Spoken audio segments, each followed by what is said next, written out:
Peça teatral Caminhos da Independência entre ajustes finais para ser encenada em Cubatão. Saiba o que é o veto, como funciona essa ferramenta e quem pode utilizá-la. Vamos falar sobre pejotização e entender direito como funciona essa ferramenta para o mercado de trabalho.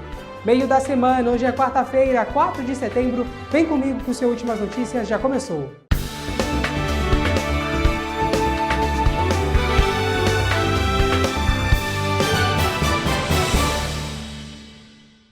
Olá, boa noite para você. Cubatão está realizando um mutirão de exames em uma carreta que está localizada ao lado da UBS da Vila Nova. Nossa repórter Cris Castanheira foi até o local e explica para você como é que está funcionando. A Secretaria de Saúde de Cubatão está promovendo o mutirão da saúde na unidade de saúde da Vila Nova para a realização de consultas e exames. A ação tem o objetivo de diminuir a espera por atendimentos e pela realização de exames, como fala a secretária de Saúde, Andréa Pinheiro. A proposta do mutirão é diminuir as filas de espera para os exames de imagem. A gente sabe que a saúde em Cubatão tem equipes completas de profissionais, de médicos, especialistas e com isso a gente aumenta a demanda de exames de imagem, que são feitas inclusive nas nossas referências. Então o nosso principal objetivo, a gente fala zerar a fila, não porque a produção é diária, né? Todo dia tem consulta, todo dia tem exame sendo solicitado.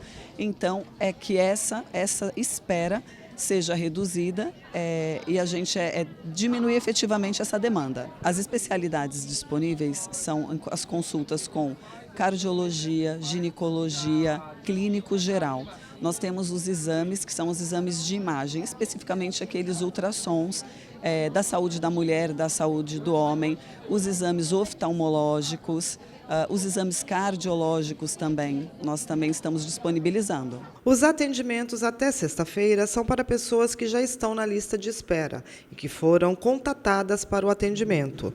No sábado, a demanda é livre, mas terão prioridade os pacientes que fazem parte das unidades que estão atendendo neste primeiro ciclo do mutirão, que são os bairros Água Fria, Área 5, Cota 200, CS1, 31 de Março, Vila Nova, Pilões, Vila São José e Pinhal do Miranda. Então, a unidade de saúde está entrando em contato com os pacientes que estão já em listas de espera, devidamente nas regulações. Eles entram em contato e fazem um agendamento para que as pessoas cheguem aqui com calma, no horário que a gente está pré-agendando, é por ordem de chegada, mas para que chegue gradativamente. Importante ressaltar que todo mundo vai ser atendido, todo mundo que está naquele dia agendado chega e é efetivamente atendido. Dia 7 a gente tem uma demanda aberta, a gente chama de demanda livre. Então são aquelas pessoas que porventura não receberam um telefonema porque a gente não entrou em contato, não conseguiu, mudou um telefone, que ela vem até a unidade para que a gente possa verificar o pedido, verificar a possibilidade de fazer o exame. É essa demanda livre.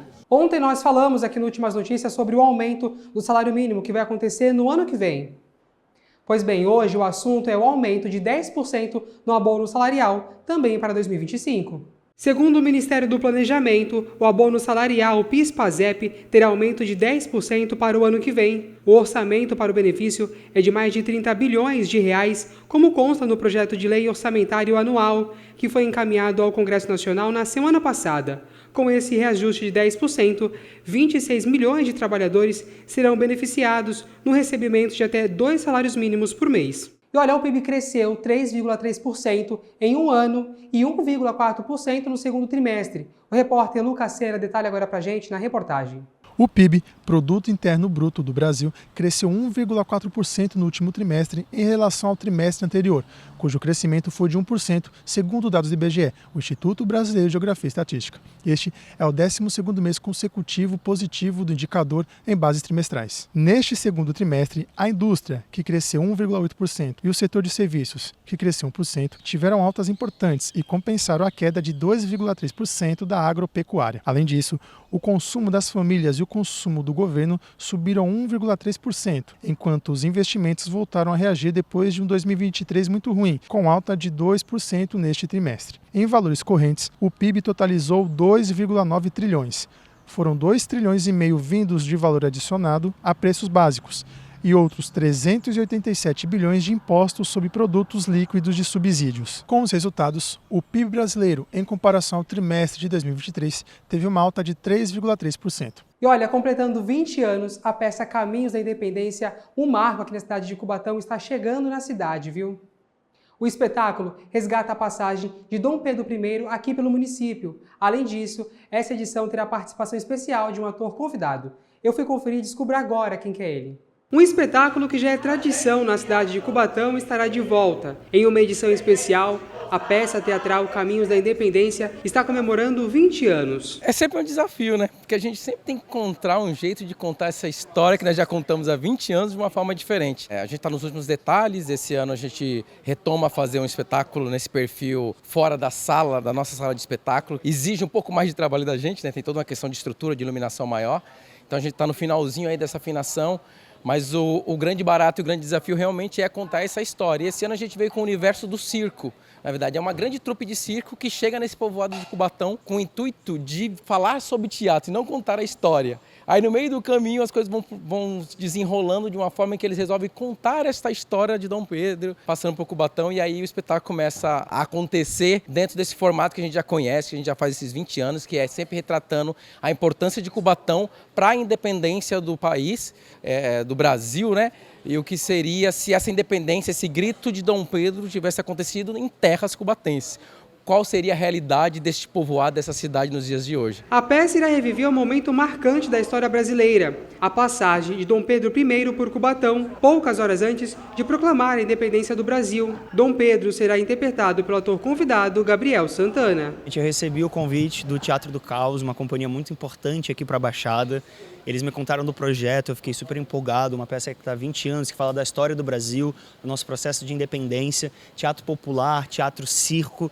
Então eu fiquei muito empolgado de contar essa história junto com o Teatro do Caos, eu tenho certeza que você vai amar, para relembrar um pouco da história da independência do Brasil, lembrar o quão importante foi o povo e a luta social para que a gente chegasse à independência. Então venha nos assistir aqui no Teatro do Caos, quinta, sexta, sábado e domingo, só essa semana, às 8 da noite. Tenho vindo aqui aos finais de semana para ensaiar, conciliar com a minha vida pessoal e profissional também durante a semana.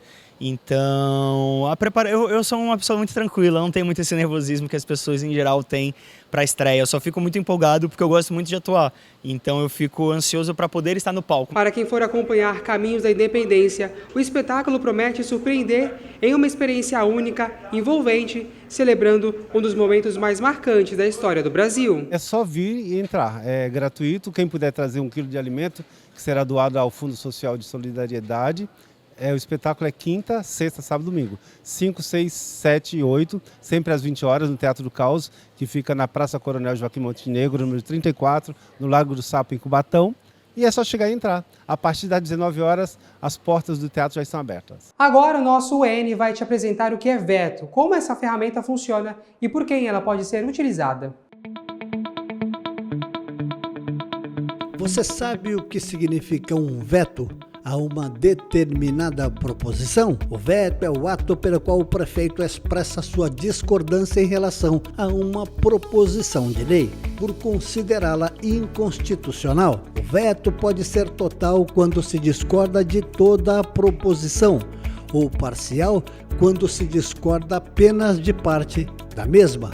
Artigo, parágrafo, inciso, alínea, anexo ou parte do anexo. O veto é um ato exclusivo do prefeito municipal e deve acontecer no prazo de 15 dias úteis após ele receber a proposição de lei. O prefeito deve publicar o veto no Diário Oficial do município e dentro de 48 horas deve comunicar os motivos do veto ao presidente da Câmara Municipal. No caso de veto parcial, a lei nova é publicada e promulgada com o texto da parte sancionada e apenas a indicação das partes que foram vetadas.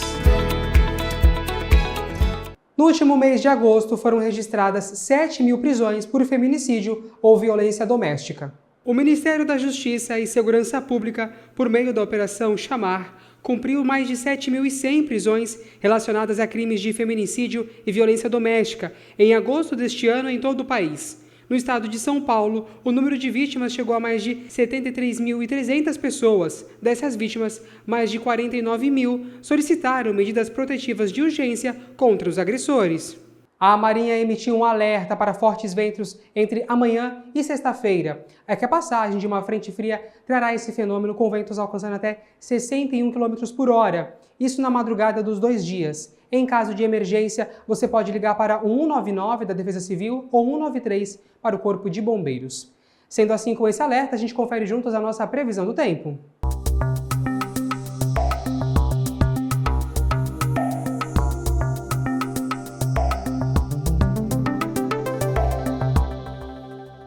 A quinta-feira amanhece com neblina e o sol aparece entre nuvens ainda pela manhã. Há previsão de chuva para o final da tarde e à noite. As temperaturas têm leve queda, variando entre 17 e 25 graus. Os ventos são moderados durante todo o dia e a umidade relativa do ar tem variação entre 56% e 90%.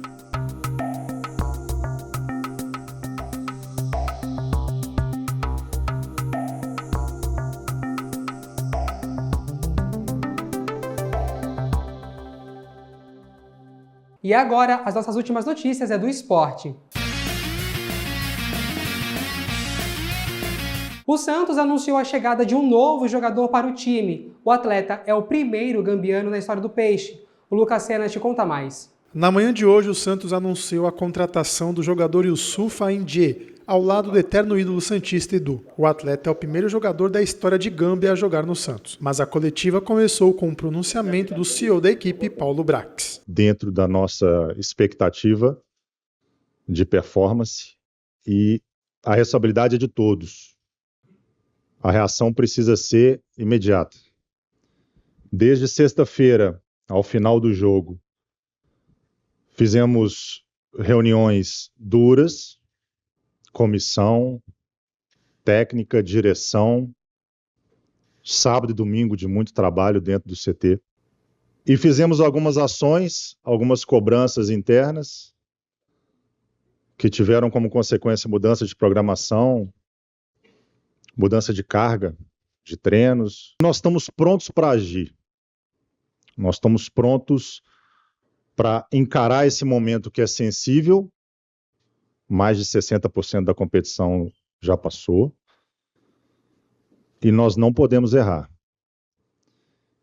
E não há trava nenhuma que nos impeça de agir, se necessário for. Yusufa veio, Patati foi vendido. O atleta foi anunciado nessa quarta pela equipe Maccabi Tel Aviv de Israel. O valor da transferência foi de 1.400.000 euros e o Santos ficou com 40% do passe do jogador. E amanhã tem o programa Câmara Esporte aqui na programação da TV Câmara Cubatão. O Washington Luiz vai te mostrar um projeto social que está formando campeões de destaque, atletas da modalidade esportiva do Jiu-Jitsu. Você não pode perder, será às 4 da tarde. Depois do intervalo, pejotização é o tema do nosso quadro Entendendo Direito. Vamos saber mais sobre essa ferramenta, como que ela está funcionando no mercado de trabalho. Não saia daí, voltamos já!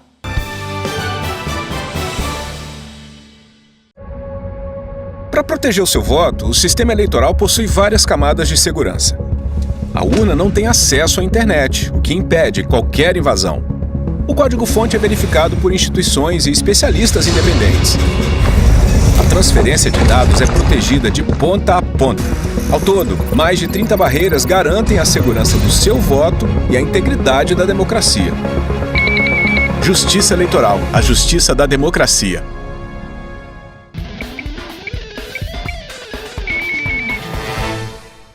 A partir da próxima segunda-feira, 9 de setembro, a TV Câmara Cubatão abre espaço para a democracia e te apresenta uma série de sabatinas com os candidatos à prefeitura da cidade.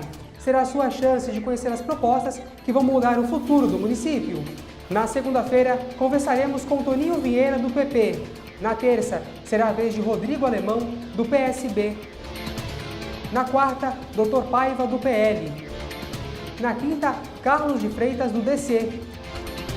E encerramos na sexta-feira com César Nascimento, do PSD. Não perca a oportunidade de acompanhar as propostas de cada candidato para a transformação da cidade.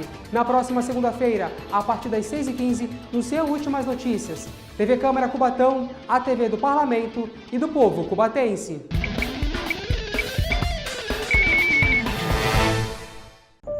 Sempre falavam para mamãe que política não era coisa para mulher.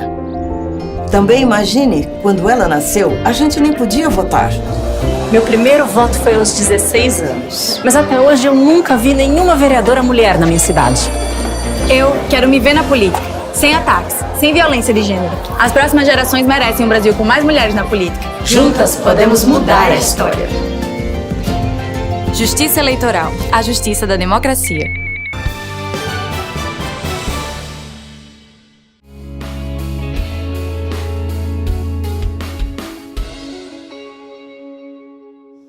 Estamos de volta com o seu Últimas Notícias e agora nós vamos abordar um tema muito relevante aqui no Entendendo Direito. No atual mercado de trabalho, a pejotização, um conceito que está relacionado à prática aí, de contratar profissionais de pessoas jurídicas, né? O conhecido PJ, ao invés dos empregos formais, com a carteira assinada. Doutor Guilherme Craveiro, uma ótima noite para o senhor. E afinal, né, já começa explicando para a gente o que é o tão conhecido PJ que se fala por aí. Boa noite, Jefferson. Boa noite a todos. Obrigado à TV Câmara Cubatão a disponibilizar a gente estar aqui de novo conversando um pouco sobre um tema jurídico sem juridiquês. O PJ é aquela empresa que, via de regra, para entrar dentro da pejotização, é sempre aberto o MEI, né? O famoso MEI, que é o microempreendedor individual. Hoje, no mercado de trabalho, as empresas, elas, de forma, vou dizer, equivocada, elas acabam contratando pessoas e fazendo com que elas abram uma MEI ou algum outro tipo de pessoa jurídica para, eu não diria burlar, mas eu diria ter um novo tipo de contratação que ainda não foi regulamentada. Dentro disso, você acaba trazendo uma nova modalidade em que o cenário judicial, o meio judiciário, já declarou como inválido. Hoje você tem os requisitos da vinculação do emprego, dos requisitos do registro do emprego. E por isso, independente se você é PJ ou se você é uma pessoa física, se você preenche os requisitos de vínculo empregatício, obrigatoriamente você deve ter seu vínculo registrado. Então foi criado o fenômeno chamado pejotização, onde as empresas acabam contratando pessoas jurídicas para burlar de pagar alguns tipos de verbas que são devidas ao funcionário, como INSS, FGTS, horas extras, dentre outras que a gente vai explicar aqui hoje. O PJ ele acaba sendo então vantajoso para a empresa devido a não pagar esses benefícios ou não? Sim, ele acaba sendo um pouco vantajoso para a empresa financeiramente. Contudo, como eu disse, se o funcionário, independente dele ser PJ ou dele ser pessoa física, dependente de como a contratação dele for, se ele preencher os requisitos do vínculo empregatício, que são 4, que é a onerosidade, você realmente recebe para prestar aquele serviço, que é a pessoalidade, é você que presta aquele serviço como pessoa física, você estando ali como pessoa física ou pessoa jurídica, muda algo? É você determinadamente, eu, Guilherme, que presto aquele serviço? A não eventualidade, que é você tem uma jornada de trabalho prescrita, você tem horário para entrar, horário de intervalo de almoço, horário para sair, dias certos para trabalhar, e a subordinação, você realmente possui um chefe, você tem uma subordinação hierárquica perante a pessoa que te dá ordens. Se você preenche esses 4 requisitos, não interessa, você cai no fenômeno da pejotização e acaba tendo reconhecido para si o vínculo de emprego, trazendo diversos direitos que terão que ser reconhecidos mediante uma ação judicial, uma reclamação trabalhista. Doutor, citando esses pontos que o senhor acabou de falar aqui pra gente, o PJ, ele acaba... Quais são, aliás, os desafios, né, que vai enfrentar ali tanto para a empresa quanto para o empregado? Justamente, não cumprir horário, vou fazer a carga que eu quero, também pensar, não vou ter férias, então vou fazer dessa forma, que melhora para o empregador. Quais são os principais desafios aí nesse meio? Sim, legal a pergunta, Jefferson. Assim, através da contratação PJ, você não tem horário para entrar, hora para sair. Você faz um trabalho sob demanda, é como a gente costuma denominar. Então, assim, você é contratado para prestar um serviço. Isso acontece muito, por exemplo, em obras. Eu vou contratar aqui um pedreiro, um auxiliar de pedreiro, um pintor, alguém para mexer em imóveis. Então assim, você vai falar, eu preciso que você me entregue esse trabalho em 15 dias. A quantidade de pessoas que ele vai colocar ali, como ele vai fazer aquele trabalho, independe, porque você está trabalhando sob demanda. E ele nem precisa ser uma pessoa jurídica. Ele pode ser uma pessoa que está prestando aquele trabalho, mas via de regra sempre é uma empresa no qual você contrata. Então você está ali, ele vai trabalhar a hora que ele quiser, sabendo que ele tem um prazo determinado para entregar um serviço. Então essa é a vantagem que o empregado tem. E a vantagem que o empregador tem é o que a gente disse anteriormente. Ele traz um custo menor. E o que a gente tem que tomar cuidado é que as empresas acabam vendendo um sonho muitas vezes para o empregado, falando, se eu vou te contratar aqui para te pagar R$5.000 no mês, você vai me custar no mínimo 8, com impostos, com INSS, FGTS. Então por que você não recebe 6,5, eu poupo 1,5 e você ganha 1,5 a mais? Então assim, as pessoas têm que tomar cuidado, porque isso é uma forma de burlar a legislação. E as empresas também têm que tomar cuidado, porque mesmo se o funcionário concordar com isso, depois de acabar esse vínculo, o funcionário tem total direito de ingressar com uma demanda e não importa se ele assinou um contrato, se ele não assinou um contrato, se você tem testemunhas de que ele aceitou aquilo, a Justiça do Trabalho ela não pode julgar nenhum tipo de ação contra o empregador, contra o empregado dentro daquilo que está previsto na CLT. Então, independe da vontade do empregado, você deve obviamente, e você deve obrigatoriamente cumprir o que está na lei. Então, independe da forma de contratação, você tem que cumprir aquilo que está previsto na lei. Doutor, para quem vai ingressar no mercado de trabalho com o PJ, perde por completo todos os benefícios que tem na contratação CLT ou ainda tem alguma vantagem, as pessoas conseguem gozar de algum benefício aí durante essa contratação? Então, quando você abre uma PJ, via de regra, você recolhe o INSS através seja de um prolabore, de alguma coisa do tipo. Isso faz com que você crie um vínculo com o INSS. Então, se acontece alguma coisa, algum acidente de trabalho, alguma coisa, você, se preencher aquela carência mínima previdenciária que é prevista, você pode gozar do benefício de um auxílio acidente, de um auxílio doença, de qualquer coisa do tipo, desse cenário. Só que você não vai ter o mínimo que é com base no seu salário. Semana passada nós conversamos falando, qual que é a base do seguro-desemprego? Sim, a base do seguro-desemprego são os seus últimos 12 salários. O auxílio-doença, a base que você vai receber é com base no seu salário. Se você recolhe ali o mínimo no seu prolabore, você vai ganhar um salário mínimo. Se você recolhe ali o mínimo no MEI, que salvo engano está por volta de R$70 hoje, você vai receber um salário mínimo. Então não é de acordo, você normalmente tem você emite notas fiscais, né, para prestar o serviço, você emite notas fiscais com valores superiores a esse. Você teoricamente recebe valores superiores a esse. Só que devido você estar recolhendo com base no salário mínimo, você vai acabar recebendo o salário mínimo. O senhor falou que, dependendo da situação ali do empregado e do empregador, pode gerar uma demanda na justiça. Existem leis que amparam o empregador em relação ao PJ?